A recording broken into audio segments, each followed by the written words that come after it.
歡迎收睇《中國軟實力》。國產電影特技效果近年越嚟越驚豔民眾。從2021年推出講述戰爭嘅長津湖，到舊年全球熱播嘅哪吒2，以至今年春節檔期票房取得佳績嘅《飛馳人生3》，都有唔少震撼視覺嘅畫面。原來呢啲特效係通過計算機算出嚟。究竟係點樣計出嚟㗎啦？一齊去了解下。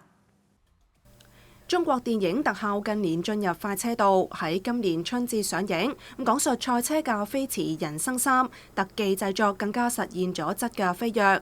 電影以頂尖嘅工業水準還原懸崖飆車、沙石賽道等極具衝擊力嘅硬核場，堪稱視覺盛宴。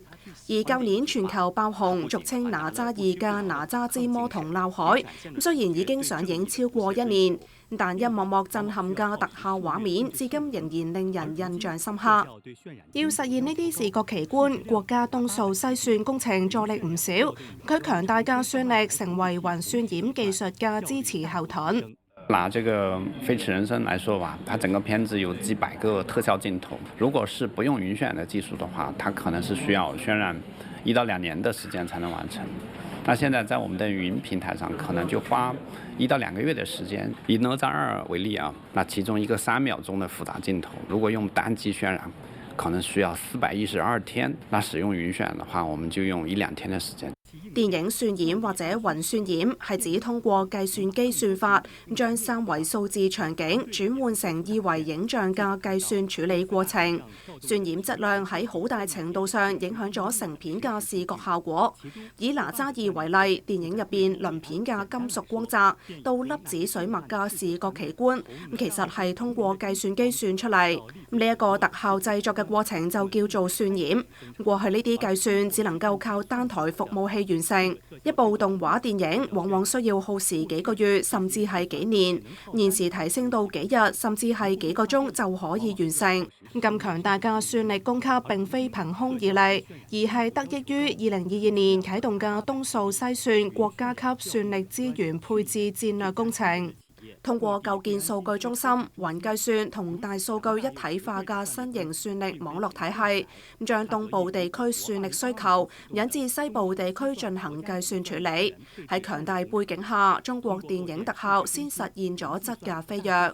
目前整個這個8大樞紐10大集群呢，形成了200多萬 P 的智能算力，佔全國總算力80%以上。其中這個西部的這4個樞紐佔了1半以上，從根本上解決了電影雲渲染的算力焦慮。這樣最大的好處是讓我們國內的這種中小型團隊也能夠使用最好的技術、最強大的這個算力平台，可以讓整個團隊把更多的時間和精力用在內容的創作上，而不是在這種技術的設備的投資上。我們講讓小團隊也能夠實現他們的這個大夢想。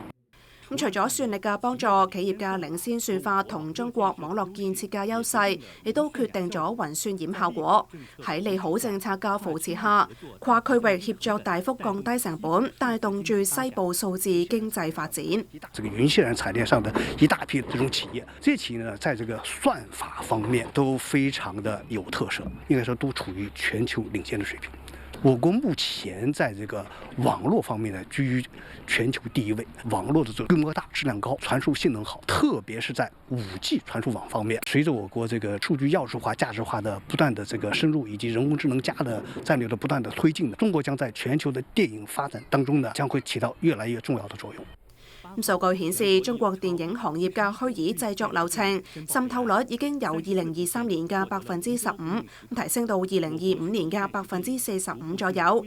實時渲染引擎嘅應用場景已經擴展至預演、VR 攝製等全流程，反映電影行業喺科技浪潮入面不斷向前發展。